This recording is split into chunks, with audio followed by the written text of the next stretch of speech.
All right, here we go. Glad you're there. We're here. It's 7 a.m. on the East Coast. It is Thursday, February 13th, and this is Fox and Friends. Another day, another possible deal. President Trump says talks to end Russia's war in Ukraine will begin immediately. Can he get it done?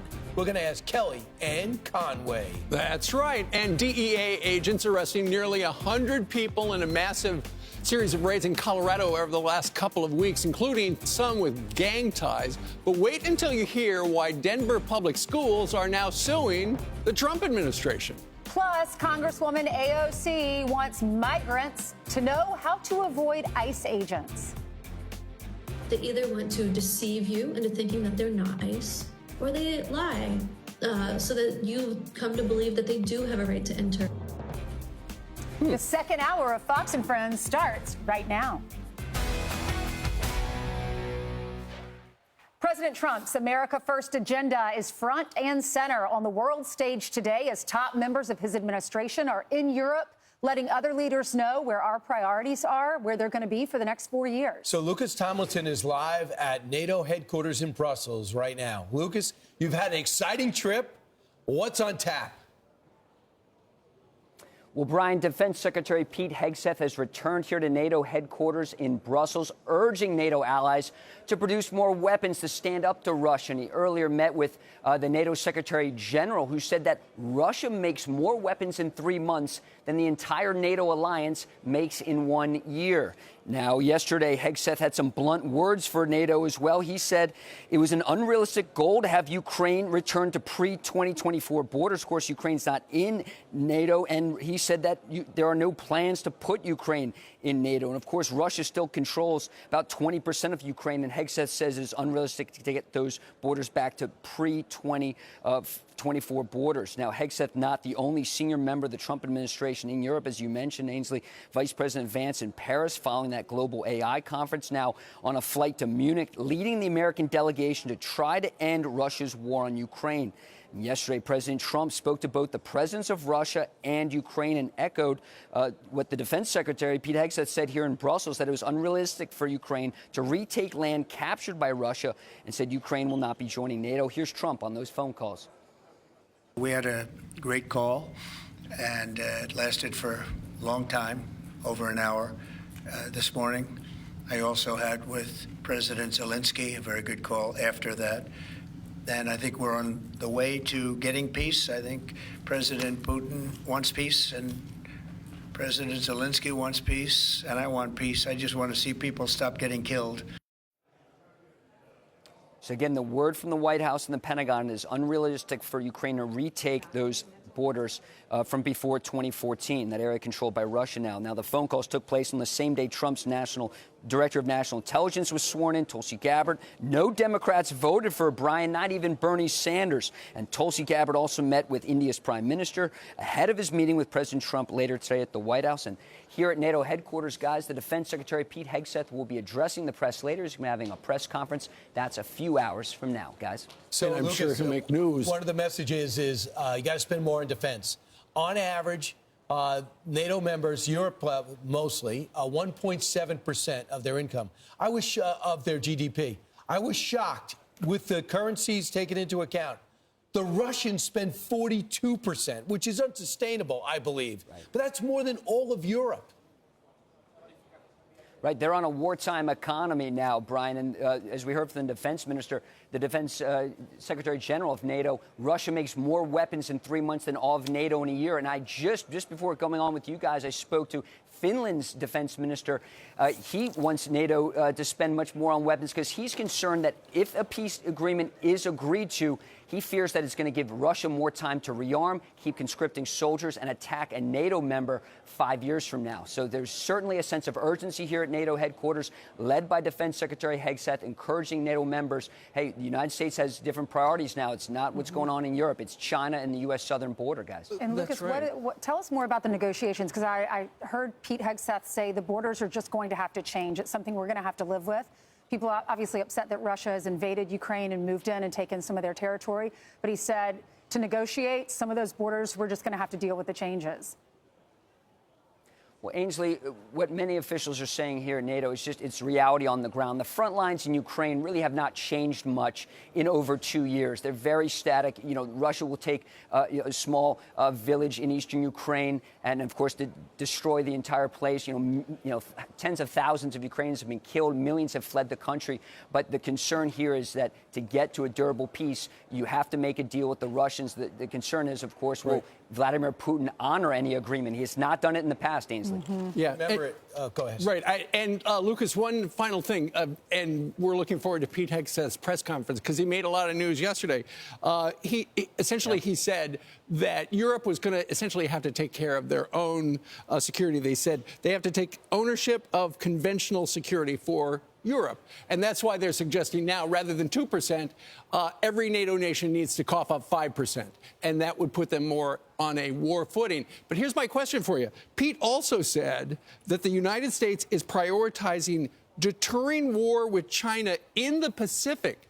So is that where the Pentagon's going to aim? Suddenly it's going to be, let's worry about that big body of water between us and California and China.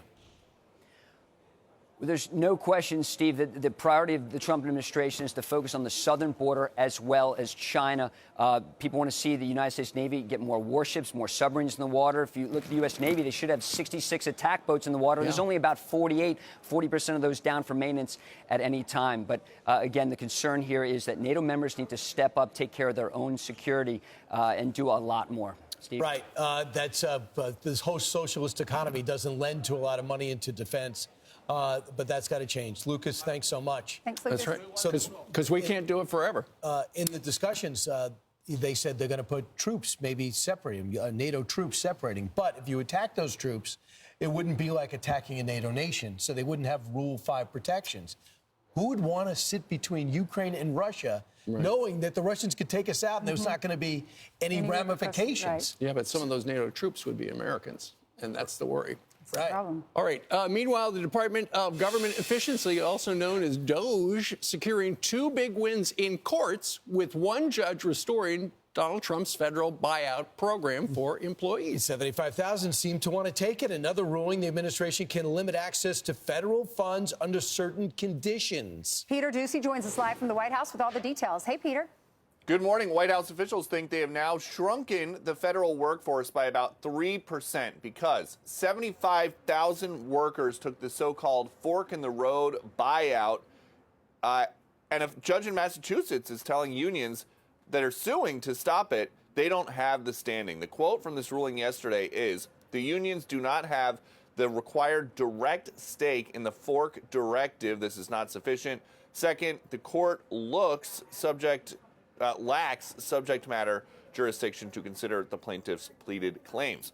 More good news for the Doge team here at the White House came from a federal judge in Rhode Island who ruled that the White House can cut or freeze federal funding as long as they are following existing rules and regulations.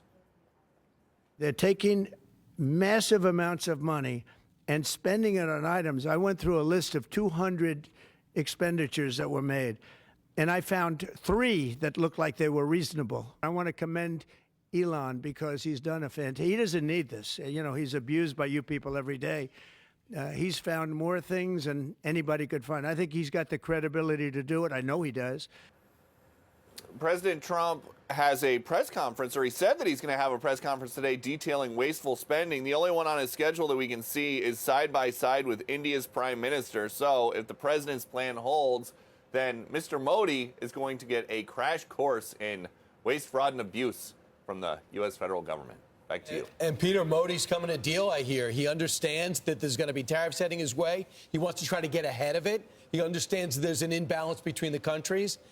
Do you get the sense, is that what your read is, that he's going to come to avoid some tariffs? We'll see. I know that it is very uncommon for Modi to engage with the press at all, so we were kind of surprised to see that there was an open press event for 5:10 this evening on the schedule. But assuming that it holds and they both show, then it'll be something that nobody in the world sees very often because, again, he just really does not engage very much. So if it's at 5:10, does that mean the cast of the 5 only has to work 10 minutes today and 50 minutes of the president? Yeah, I'm sure that Trump and Modi will catch the A block just so that they're caught up, and then they'll wait for the break and come out then. Yeah. As we all do. All right, Peter, thank you very much. Peter. And Peter said they'd already shrunken the workforce. Did he say 3%? Yeah. Sounded like he said 3%. 10%. Do they have any plans to shrink it further? Because they've already offered all federal workers to take that buyout. And the deadline, they said initially it was going to be at midnight tonight, but then they said yesterday when they said, hey, the judge gave us the green light on this, they said it is now closed. 75,000 people apparently took that deal. Might have been more, had it been codified, because it still could wind up in court again. All right, 10 minutes now after the hour. So let's talk more about what's going to happen today. Yesterday was incredible. Doge had their first subcommittee hearing, chaired by Marjorie Taylor Greene. All you heard was yelling and ranting about Elon Musk and the billionaire bros, and nothing about what he was cutting, and nothing about what the ultimate objective was, to get rid of fraud and abuse in our system and try to get the deficit down, which is taking more from our income and our country than any other expenditure, including defense. But today is going to be the House Foreign Affairs Committee to hold hearings on the USAID, and they're going to have to justify what they're doing.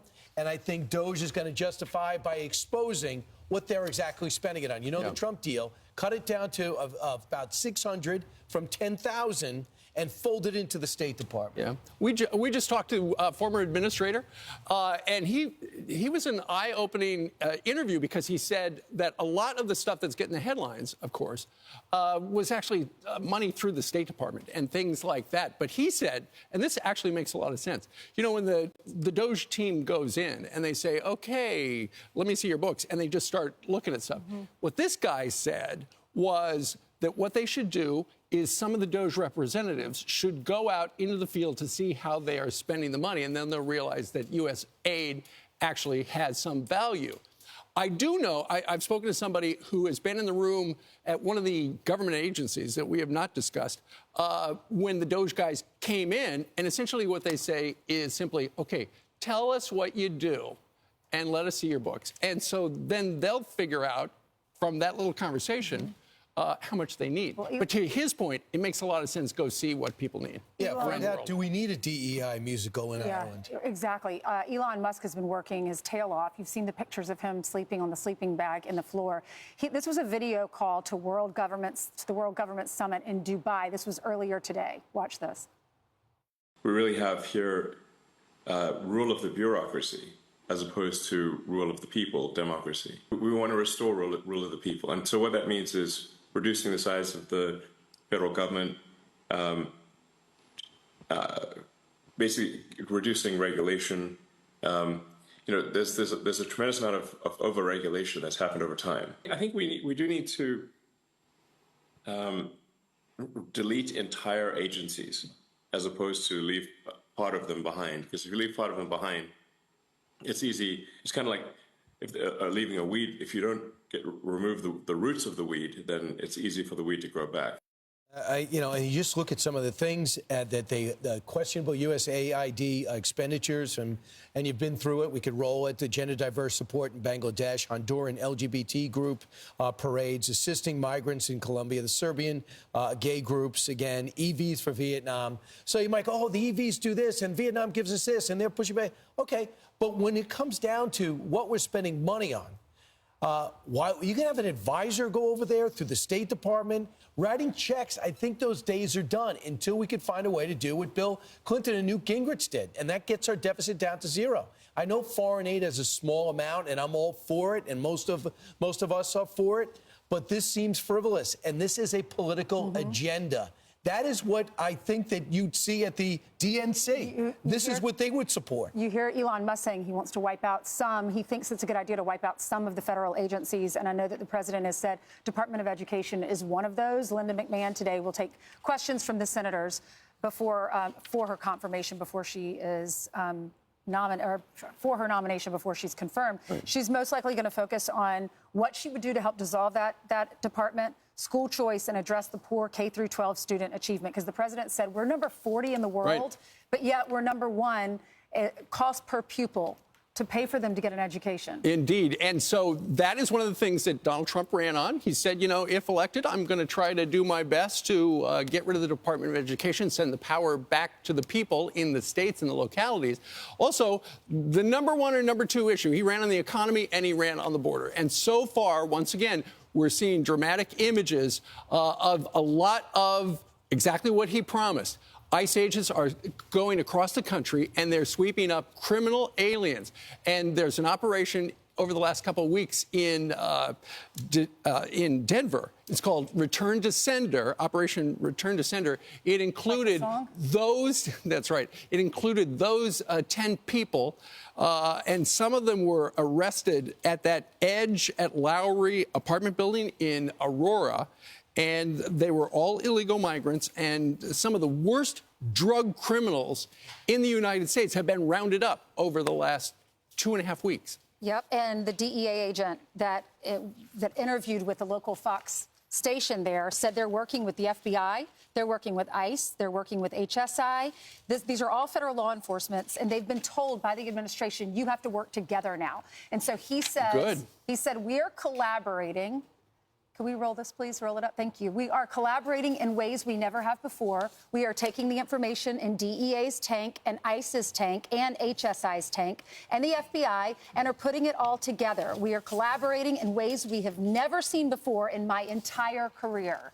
Well, that was a big problem. Remember, under Joe Biden, the agencies would come on and complain that they can't work together, they can't share databases. And do you remember he was taking away the ICE agents? Yeah. He was diminishing them, shrinking them down. He was telling them basically not to use them. And for a while, ICE was looked as the bad guys. Now we're not. So the collaboration is certainly heartening. At Denver Public Schools, they're taking action to sue the president's administration to block raids at schools. But the problem with raids at schools is, if needed, it's because you have gang members, many of which we've seen here, 16, 17, 18 years old, they go to school. By the way, they need all types of extra training and extra courses because they don't understand the language, which takes away from their kids, and they'll grab them. They're not going after the kid of parents who've been here 25 years. That's going to be something different. I think it's going to be a conversation with reform. But the Denver Public Schools says the DPS is hindering in fulfilling its mission of providing educational life services to the students who are refraining from attending DPS schools because they fear their enforcement actions occurring will keep them on the ground. So they're not going to school. Kids aren't learning because they're afraid of being detained. The superintendent said the kids are terrified, students are terrified, and parents who see they want to see their schools as a safe place, but they should be terrified if they are a gang member. They should be scared of being arrested and then sent back to their country. And so what they're legally, it's an issue. So what they're arguing as they go ahead and sue the federal government is we are supposed to provide an education. And we can't do it if the kids can't get on the buses and can't go to the school for fear of being deported. That's their argument.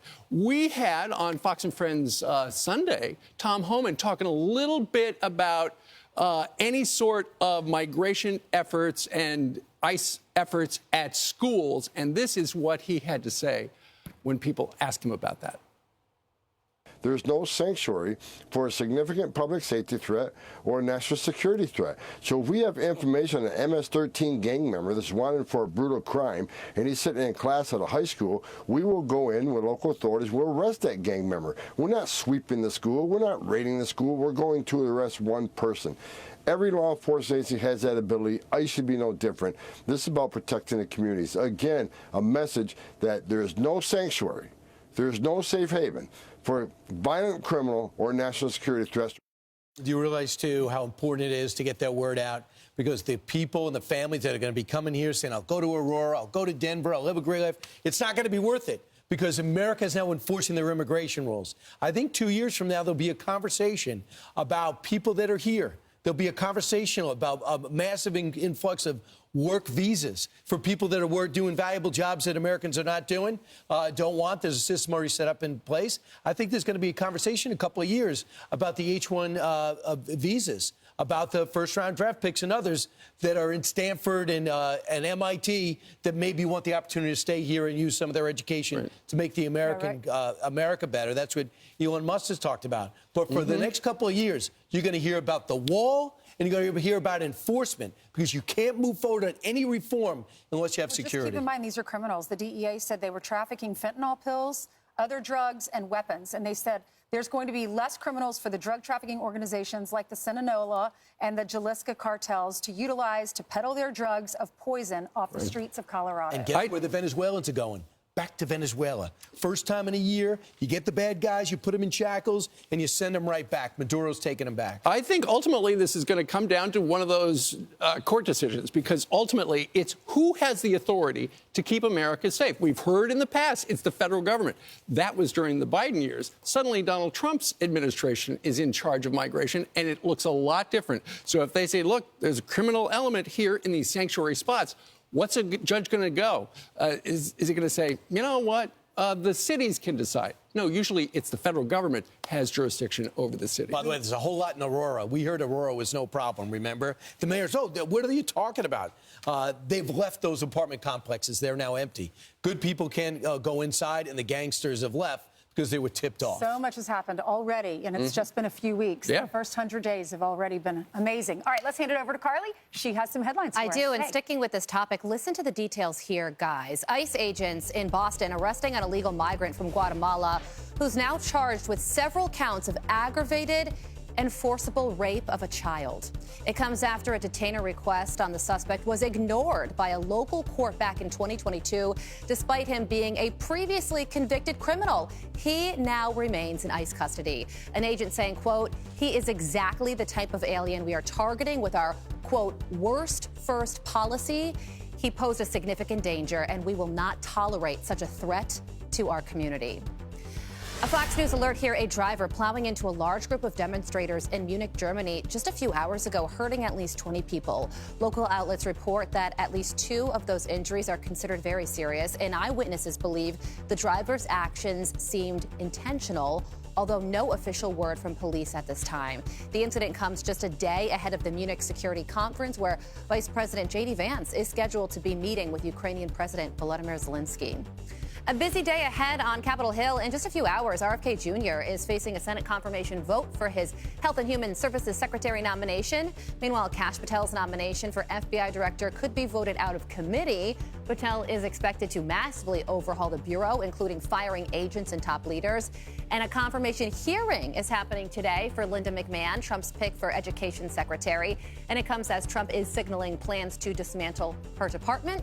In her opening statements, she is promising to, quote, protect the rights of parents to direct the moral education of their children. And if you are visiting our nation's capital in D.C., you can soon stop by the White House. Melania Trump says she's, quote, excited to reopen White House tours to the public after they were put on pause as her husband's transitioned into the Oval Office. The First Lady says, quote, this opportunity is unique among nations around the globe, a tradition we are honored to continue for the hundreds of thousands of visitors who come each year. Tours will resume on February 25th and must be submitted through a member of Congress. And those are your headlines, Will guys. she be Take a little giving field the trip love to- that. Will she give the tour? No. Yes. Oh, she's not going I to give think the they tour? hire people for that. They do. They've got Might- tour guides. I wonder if they'll pop in and make an appearance occasionally. would You know, be Donald Trump used so to do cool. that at weddings. Yes, I know. Imagine being a bride and seeing the president. And you know what? When you ask your member of Congress for a tour of the White House, ask them also for a tour of the Capitol, because the Capitol is really I thought you were cool. going to say tour of the cafeteria.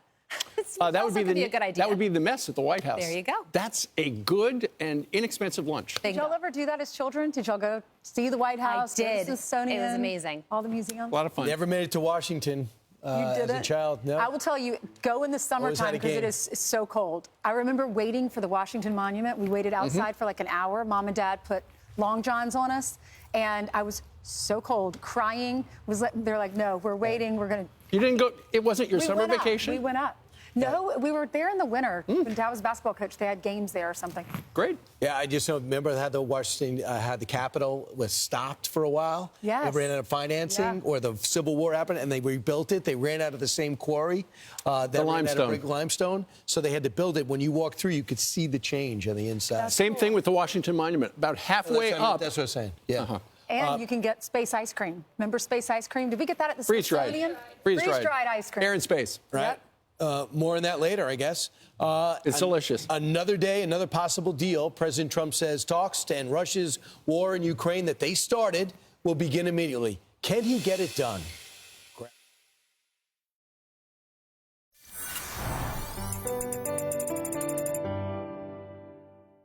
Exposing more